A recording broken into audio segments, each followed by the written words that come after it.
Wait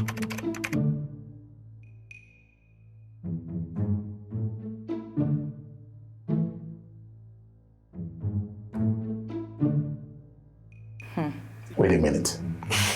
My instinct is telling me to say sex addiction, but You don't mention now. No, let me be civilized. Let's be the sex part. It's addiction. Most of our addict to what addict.